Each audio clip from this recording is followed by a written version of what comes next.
die Bewegung sind Lebensausdruck unseres Volkes, damit ein Symbol des Ewigen.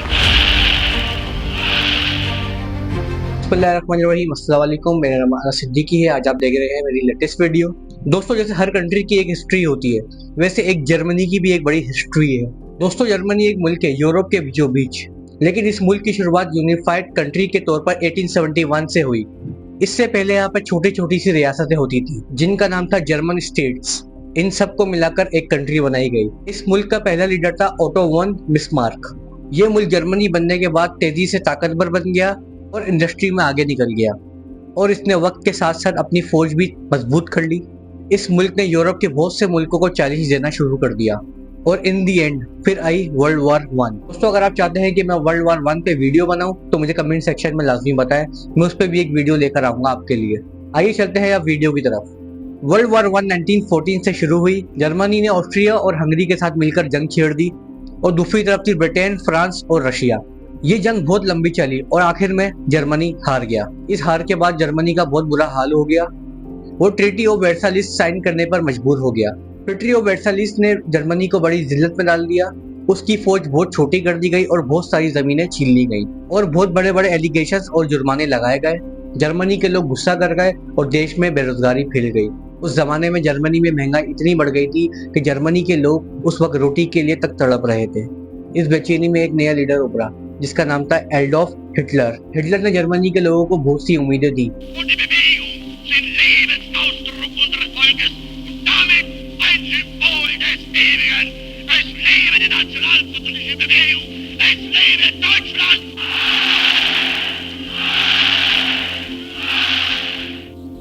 और कहा कि Germany को हम वापस से ताकतवर मुल्क बनाएंगे। उसने नाजी पार्टी बनाई और धीरे धीरे मुल्क को कंट्रोल में ले लिया। हिटलर ने रूल शुरू करा 1933 में। उसने मीडिया को कंट्रोल किया और अपोजिशन को बंद कर दिया, और एक पार्टी रखी जिसका नाम था नाजी पार्टी। उसने लोगों में नेपोटिज्म जगाया और लोग उसके पीछे लग गए।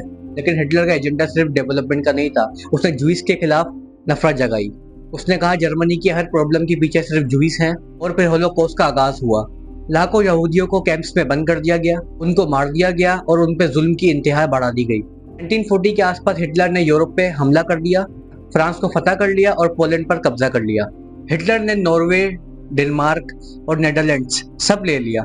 जर्मनी हर साइड से जीत रहा था। फिर उसने एक सबसे बड़ी गलती कर दी, और वो गलती ये थी, उसने रशिया पर हमला कर दिया और बीच में अमेरिका को भी घसीट लिया। ये वर्ल्ड वॉर 2 का सबसे बड़ा मोड़ था, और हिटलर ने हर किसी को इस जंग में घसीट दिया था। और उस वक्त जर्मनी के खिलाफ ऑल ओवर वर्ल्ड इकट्ठा हो चुका था। रशिया ने भी जर्मनी पर काउंटर अटैक किया, और उस वक्त अमेरिका ने भी जर्मनी पर बमबारी करना शुरू कर दी। जर्मनी उस टाइम पर हर तरफ से गिर गया था। उस टाइम बर्लिन पर जंग हो रही थी, और जब हिटलर को लगा कि हमारी हार हो रही है तो हिटलर ने सुसाइड कर ली। उसके बाद जर्मनी 2 हिस्सों में तकसीम हो गया, ईस्ट जर्मनी और West Germany. West Germany capital बन गया और ईस्ट जर्मनी कम्युनिस्ट यूएसएसआर के अंदर चला गया। ये पार्टीशन 40 साल तक चला। बर्लिन सिटी पे बर्लिन वॉल बना दी गई, और जो लोग ईस्ट से वेस्ट जाना चाहते थे उन लोगों को गोली मार दी जाती थी। उस वक्त जर्मनी 2 टुकड़ों में बटा हुआ था।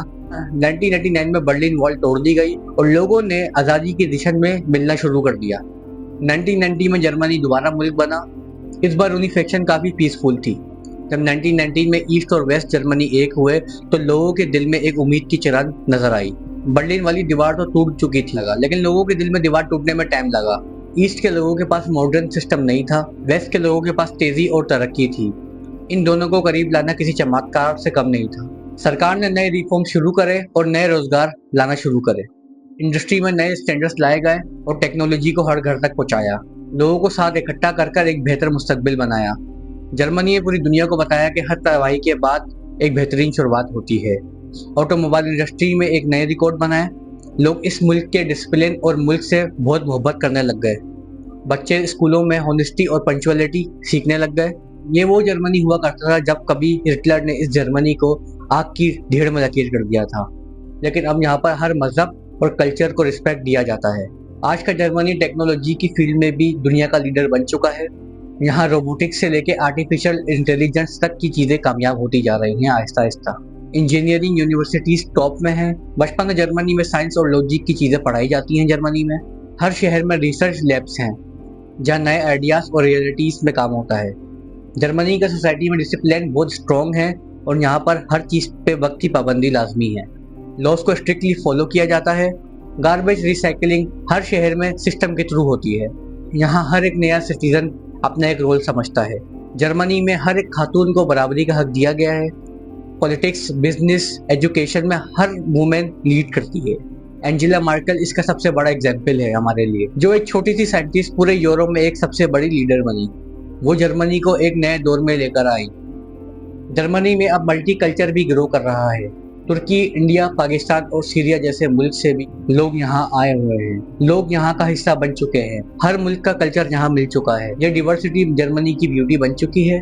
नफरत के बजाय यहाँ पर मोहब्बत और रिस्पेक्ट का कल्चर है। जब दुनिया में जंगें हो रही हैं, जब जर्मनी पीसफुल टॉक्स और डिप्लोमेसी का रोल अदा करता है। जर्मनी यूएन में एक्टिव है और नेटो का मेंबर है और ह्यूमैनिटेरियन एड्स में सबसे आगे होता है। जर्मनी की इकोनॉमी सिर्फ यूरोप में नहीं लेकिन दुनिया में सिर्फ टॉप 5 इकोनॉमी में आती है और एक्सपोर्ट में टॉप पोजीशन पे है। इंजीनियरिंग, ऑटोमोटिव एंड केमिकल में दुनिया के जर्मनी के कंट्रोल में है। हर कंपनी जर्मनी के स्टैंडर्ड्स को फॉलो करती है। जर्मनी में क्वालिटी का मतलब बदल चुका है।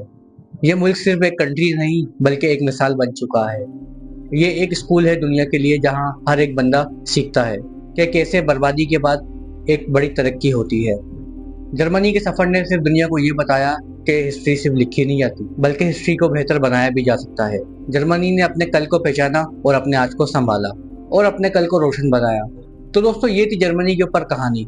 अगर आपको ऐसी और डॉक्यूमेंट्रीज और हिस्ट्री की वीडियोस पसंद हैं तो मेरे चैनल को सब्सक्राइब करें, लाइक करें, शेयर करें। मैं ऐसी वीडियोस आपके लिए मजीद लाता रहूँगा। मिलते हैं अगली नेक्स्ट वीडियो में। अल्लाह हाफिज़, बाय और सब्सक्राइब करना ना भूलिए। Thank you.